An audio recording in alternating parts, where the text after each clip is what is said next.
اللہ رسول کے ذکر سے کمال کی محبت ہمیں ہونی چاہیے. اور یہ کام آپ رسم ادا کرنے کے لیے نہ کریں بلکہ محبت میں کریں.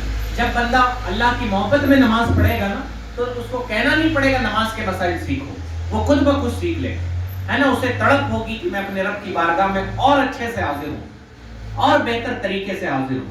اور یاد رکھیں, میری مائیں بہنیں بھی سن رہی ہیں, امت نے ایسی مائیں بھی دیکھی ہے نا کہ جنہوں نے, ہم اس بات کی گارنٹی نہیں دے سکتے کہ ہم یہاں تقریر کر کے جائیں گے تو آپ کا بچہ نمازی ہو جائے, لیکن تھوڑی سی توجہ سے آپ کا بچہ نمازی ہو جاتا ہے نا. آپ نے بابا گنج شکر کے بارے میں سنا ہے کہ ان کی والدہ ان کے مصلے کے نیچے چینی رکھ دیا کرتی ہے نا, اور جب وہ نماز پڑھتے ان کو مصلے کے نیچے سے چینی مل جاتی.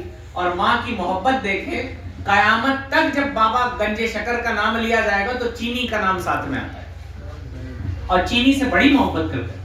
تو جب نماز پڑھتے تو ایک پڑیا میں ان کی والدہ نیچے رکھ دیتی, اور جب ایک بار کیا ہوا کہ وہ کہیں باہر تھی, رکھ نہیں پائے, تو انہوں نے اللہ سے دعا کی, مولا میں تیرے در تک لانے کے لیے میں نے یہ کام کیا تھا, میری عزت رکھ لینا. آج میرے بیٹے کا بھروسہ, اگر چینی اسے نہیں ملی تو میں یہ نہیں کہتی تھی کہ تیری ماں تجھے چینی دیتی ہے, میں یہ کہتی تھی کہ اگر تم نماز پڑھو گے تو تمہارا رب تمہیں چینی عطا فرمائے. اور یقینی طور پہ ہمیں ملتا اپنے باپ سے ہے, اپنے بھائی سے ہے, دینے والی اللہ کی ذات. ورنہ دنیا میں ایسے بھی باپ ہیں جو اپنی اولادوں سے بھی بات نہیں کرتے, ان کو پیسے بھی نہیں دیتے, ان کی پرورش بھی نہیں کرتے. آپ دیکھتے نہیں اپنے علاقوں میں ایسے بھی بھائی ہیں جو ساتھ میں رہتے نہیں. یہ اللہ کا کرم ہے کہ اس نے آپ کے والد کے دل میں آپ کی محبت ڈالی ہے کہ وہ آپ پہ نوازشیں کر رہے ہیں. تو بہرحال ان کو چینی ملی, اور جب گھر آئی ماں تو انہوں نے کہا کہ آج کیا ہوا, تو اس نے, بچے نے کہا, بیٹا اماں آپ چینی آج کہاں سے لائی تھی, اور دنوں سے زیادہ آج کی میٹھی چینی. یہ اللہ کا کرم, اس کا احسان ہے. اور ہماری ماں بہنوں کے لیے عبرت ہے کہ ہم اپنے بچوں کو نمازوں کا پابند بنانے کے لیے کوشش کب کریں گے, ہم اپنے بچوں کا دل بدلنے اور انہیں نیکیوں میں لگانے کے لیے کوشش کب کریں گے. کیا ساری زندگی ہماری اتنی ذمہ داری ہے کہ اولاد کو عید پہ کپڑے دلا دیے جائیں, عید میں عیدی دے دی جائے, اور بقرعید میں اسے بہترین گوشت کھلا دیا جائے؟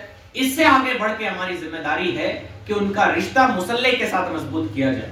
اور ایک اولیاء اللہ ہے, ولی اللہ ہیں, مجھے ان کا نام نہیں پتا ہے, ان کی ماں نے انہیں مصلے پہ بیٹھایا اور نماز کے لیے بہلا پھسلا کے, کہیں پیار سے, کہیں سختی سے انہیں نماز کے لیے لے کے آئیں, اور خود مصلے کے پیچھے بیٹھ گئی اور اللہ سے دعا کرنے لگی نا کہ یا اللہ, مصلے تک لانا میرا کام تھا, اس کا دل بدلنا تیرا کام. ایسی مائیں بھی امت نے دیکھی ہے, لیکن ہمارے ذہنوں میں ایسی فکر کب پیدا ہو, ہم کب اپنے رب کی طرف لوٹیں گے؟ اور اللہ نے قرآن مجید میں ارشاد فرمایا ہے, کیا مومنوں کے لیے وقت نہیں آ گیا کہ وہ اپنے رب کی طرف لوٹ آئیں؟ کیا آپ نے دنیا میں اتنی بے وفائیاں دیکھی ہے, کورونا کا دور دیکھا ہے آپ نے, جہاں اپنے عزیز دار, رشتہ دار لاشوں کو پھینک آتے تھے, کسی کا جنازہ نہیں پڑھا جاتا تھا. آپ نے حکومت کا بھی ظلم دیکھ لیا, اپنوں کا بھی تشدد دیکھ لیا, پھر بھی اگر ہم رب کی طرف لوٹ کے نہیں آئے تو یاد رکھیں اس سے بدترین حالات ہمیں دیکھیں. نمازوں سے رشتہ مضبوط کریں, خود کا مضبوط کریں, اپنی اولادوں کا کرنا تو آپ کی ذمہ داری ہے. یہ مت سمجھیے گا کہ اولاد گٹکا کھائے, پان اولاد نشے کرے, اولاد گالیاں دے تو اس کی ذمہ داری آپ پہ نہیں ہے. سب کا حساب آپ کو دینا ہے, کیونکہ اللہ نے اولاد کو آپ کے ماتحت رکھا ہے. اسی طرح بڑے بھائی ہیں, انہیں چھوٹے بھائیوں کا, بھانجوں کا, رشتہ داروں کا حساب کتاب دینا ہے. تو یہ ساری باتیں اپنے ذہن میں رکھیں. مسلمان اپنی زندگی آزادانہ نہیں گزارتا. نبی نے فرمایا, حدیث پاک کا مفہوم ہے کہ مومن کی مثال اس اونٹ کی طرح ہے جس کی نکیل اس کے مالک کے ہاتھوں میں. اگر نکیل نکل گئی ہے تو گویا آپ کی دنیا بھی برباد اور آخرت بھی برباد ہے نا. دنیا میں بڑے پڑھے لکھے مسلمان ہیں اور بہت زیادہ پیسے والے مسلمان ہیں, لیکن آپ یقین جانیں کہ مسلمانوں کی سوشل ویلیو کچھ نہیں ہے. مسلمان آج پریشان حال ہے کہ نہیں؟ تو آپ کیسے کہہ سکتے ہیں؟ لوگوں نے بہت ساری تدبیریں بتائی ہے جناب. ایک دور آیا کہ کہا گیا کہ مسلمانوں کو پڑھنا بہت زیادہ چاہیے, پڑھا مسلمانوں, اور یقیناً پڑھنا چاہیے. ایک دور آیا کہا گیا مسلمانوں کی سنسد میں حصہ داری ہونی چاہیے, ہوئی حصہ داری, آج مسلمان سنسد میں بھی بیٹھے ہوتے ہیں. ایک دور آیا کہا گیا مسلمانوں کو فلانے چیز میں, مال و دولت میں. آج مسلمان لڑکے کہتے ہوئے ملتے ہیں, ارے مولانا صاحب پیسہ ہے تو سب کچھ ہے, آپ کیا جانیے گا. آپ کو دنیا داری کیا پتا، پیسہ بس کمانا چاہیے، ہے نا، پیسہ خوب کمانا چاہیے، تمیز تہذیب ہو نہ ہو، یہاں تک لوگوں نے ہماری آنکھوں کے سامنے کہا۔ لیکن جناب آپ کے حالات نہیں بدلے۔ آپ لوٹ، ایک طبیب تھا نا، اس کے پاس ایک بوڑھا آدمی گیا، لیکن جو ڈاکٹر تھا وہ بڑا ایماندار تھا۔ اس نے کہا کہ میری کمر میں بہت درد ہو رہا ہے۔ تو ڈاکٹر نے کہا آپ کو کوئی بیماری نہیں، بڑھاپے کا اثر۔ تو اس نے کہا میں چیزیں بھول جاتا ہوں۔ کہا کہ آپ کو کوئی بیماری نہیں، بڑھاپے کا اثر۔ آج کا چور ڈاکٹر ہوتا تو دوائیں لکھ دیتا۔ پھر گیا اور کہا کہ مجھے فلانی دقت ہے۔ کہا بڑھاپے کا اثر ہے۔ تو اس نے جھنجھلا کے کہا کہ ارے یار سب بڑھاپے ہی کا اثر ہے۔ تو کہا یہ جو غصہ آ رہا ہے نا، یہ بھی بڑھاپے کا ہی ہے۔ اس میں ہمارے لیے بہت بڑی عبرت ہے کہ جناب جتنی مصیبتیں ہیں نا، ان کا ایک ہی حل ہے، وہ ہے دین اسلام۔ اگر آپ اس سے دور رہے تو ٹھیک ہے، آپ اور دن غفلت میں گزار لیجئے، دیکھیے آپ کی قسمت پلٹتی کہ نہیں پلٹتی۔ آپ گزار لیجئے اور دن آوارگیوں میں، عیاشیوں میں، دیکھیں آپ کی قسمت پلٹتی کہ نہیں پلٹتی۔ اپنے رب کی طرف لوٹ آئیے۔ یقین جانیں جن کا رشتہ ان کے رب سے مضبوط ہوتا ہے، دنیا میں وہی قومیں کامیاب ہوتی ہیں۔ تو مصلوں سے رشتہ مضبوط کیجئے، قرآن مجید سے اپنا رشتہ مضبوط کیجئے۔ قرآن پڑھنا یہ حافظ صاحب کی، قاری صاحب کی، مولانا صاحب کی ذمہ داری نہیں۔ اب تو لوگ بتاتے پھرتے ہیں کہ مولانا لوگ قرآن ہی نہیں پڑھتے۔ ارے جناب آپ کو مولانا کا حساب تھوڑی نہ دینا ہے، امام صاحب کا پاؤں ترچھا رہتا ہے، بتاتے ہیں لوگ۔ اپنی فکر کیجئے تھوڑی سی، ہے نا، وہ جو کریں گے وہ جانے۔ اور مولانا کے بارے میں تو اور بے فکر ہونا چاہیے۔ اعلیٰ حضرت نے لکھا ہے کوئی عالم صاحب بیٹھے ہوں اور جماعت کا وقت ہو جائے تو اسے بتانا بھی نہیں چاہیے کہ جماعت کا وقت ہو گیا، کیونکہ وہ تم سے زیادہ جماعت کی اہمیت جانتا ہے، اور جو نہیں جانتا ہے اسے بتایا جاتا ہے۔ آپ کی ذمہ داری نہیں ہے۔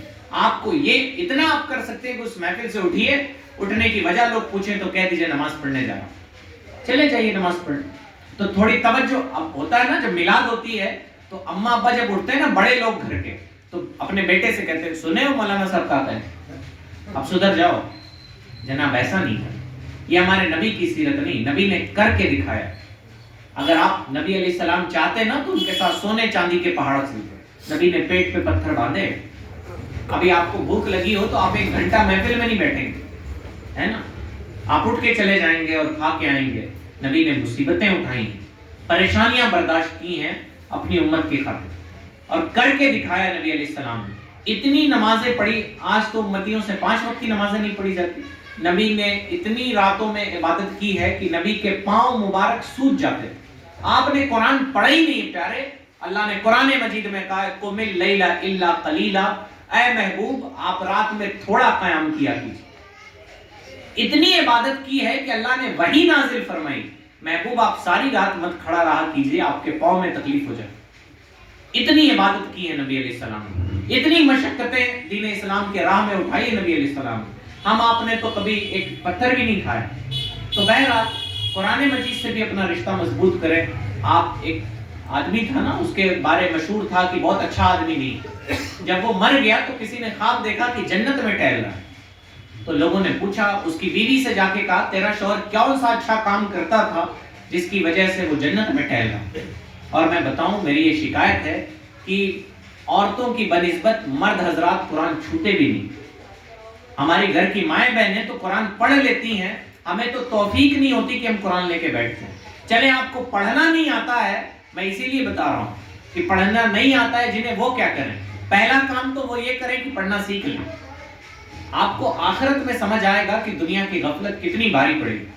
تو میں آپ کو بتاؤں، اس کی بیوی نے بتایا کہ ایسا ہے کہ وہ صبح یا جب بھی اسے وقت ملتا وہ نہا دھو کے اچھے کپڑے پہن کے خوشبو لگا کے قرآن لے کے بیٹھ جاتا تھا، اور اس کو قرآن پڑھنا نہیں آتا۔ وہ ہر لائن پہ اپنی انگلی پھیرتا تھا اور کہتا تھا یا رب مجھے پتا نہیں ہے کہ کیا لکھا ہے، لیکن جو بھی لکھا ہے سچ لکھا۔ کمال کی محبت تھی اس کی قرآن مجید سے۔ اس کو پڑھنا نہیں آتا تھا، رو رو کے اللہ کی بارگاہ میں کہتا تھا یا اللہ مجھے قرآن پڑھنا نہیں آتا، میں بڑا کم نصیب ہوں، لیکن میں گواہی دیتا ہوں کہ اس قرآن میں جو لکھا ہے وہ سچ لکھا ہے۔ ایسی کمال کی محبت، اور اللہ نے اس کی بخشش فرمائی۔ قرآن پڑھنا نہیں آتا تھا بظاہر۔ اب اس کا یہ نہیں مطلب کہ آپ بھی قرآن مت پڑھنا سیکھیے اور جا کے بس ایسے ہی کرتے رہیے، یہ مطلب نہیں ہے اس کا۔ قرآن نہیں آتا تو قرآن پڑھنا سیکھیے، یہ غفلت والی زندگی مت گزاریے۔ تو قرآن مجید سے رشتہ مضبوط کیجئے. آپ کی دکھ پریشانیاں ہوں, آج مسلمانوں کے بچے آپ جا کے دیکھیں اسٹیشن پہ, وہ اب تو کھلے عام, ابھی بستی جانا ہوا تھا کل تو راستے میں دیکھا کہیں لکھا ہوا تھا چائے سٹا ٹی کیفے. چائے سٹا سمجھتے ہیں, وہ سگریٹ پیتے ہیں ہمارے بچے. ہم نے انہیں بتایا نہیں ہے کہ ہمیں مصیبت کے وقت میں کن بارگاہوں میں حاضر ہونا ہے, ہم نے انہیں نہیں بتایا ہے نا. ہم نے انہیں یہ سبق نہیں پڑھایا ہے کہ جب پریشانی آئے تو کیا کرنا ہے. نتیجتاً وہ اپنے دوست کے پاس جاتا ہے اور دوست کہتا ہے لے بیٹ مار لے تھوڑا سا ڈپریشن ہلکا ہو جائے. وہ کسی نے کہا تھا نا کہ میں کھانا سہارا دیتا ہے نہ جام سہارا دیتا ہے, ہم کو تو مدینے والے کا بس نام سہارا دیتا ہے.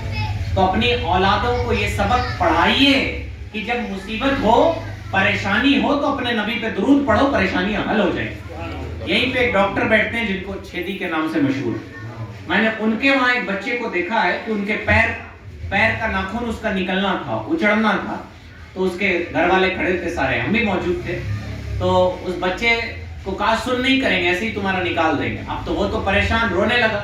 پھر اچانک اس کے ذہن میں پتہ نہیں کیا آتا ہے, وہ اپنے رشتہ دار سے کہتا ہے کہ ذرا موبائل دے دیجئے مجھے اور کر لیجئے جو کرنا ہے. تو میں نے کہا گجب آدمی, یہ سن موبائل سے تو سن ہوتا نہیں جناب, سوئی سے سن ہوتا ہے. میں نے کہا یہ کرے گا کیا.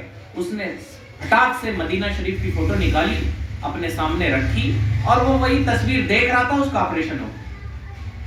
کس نے سکھایا تھا کہ پریشانی کے وقت اپنے رسول کو یاد کیا جاتا ہے, پریشانی کے وقت اپنے رب کو یاد کیا جاتا ہے, پریشانی کے وقت جا کے چائے سٹا نہیں پیا جاتا بلکہ مصلی بچھا کے اللہ کی بارگاہ میں التجائیں کی جاتی. پریشانی کے وقت شکوہ شکایت نہیں کی جاتی کہ ہم اللہ تعالیٰ کو ہی کہتے ہیں کہ ٹھیک ہے ساری آزمائش ہمارے ساتھ آتی, بلکہ خلوص کے ساتھ کبھی قرآن لے کے بیٹھ جائیں. میں نے تو آپ کو بتا دوں کہ قرآن کا دیکھنا بھی عبادت ہے, قرآن کا سننا بھی عبادت ہے.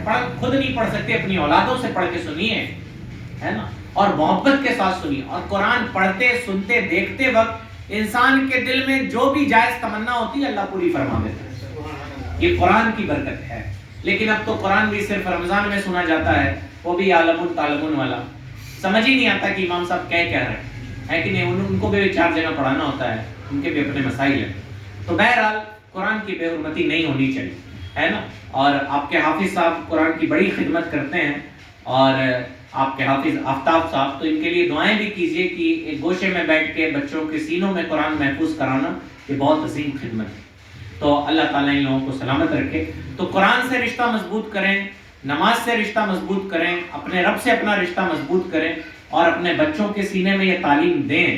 ورنہ نتیجتاً ہماری اولادیں جس بے روی کا شکار ہے وہ نہایت طور پہ مہلک, ہلاک کر دینے والی چیز.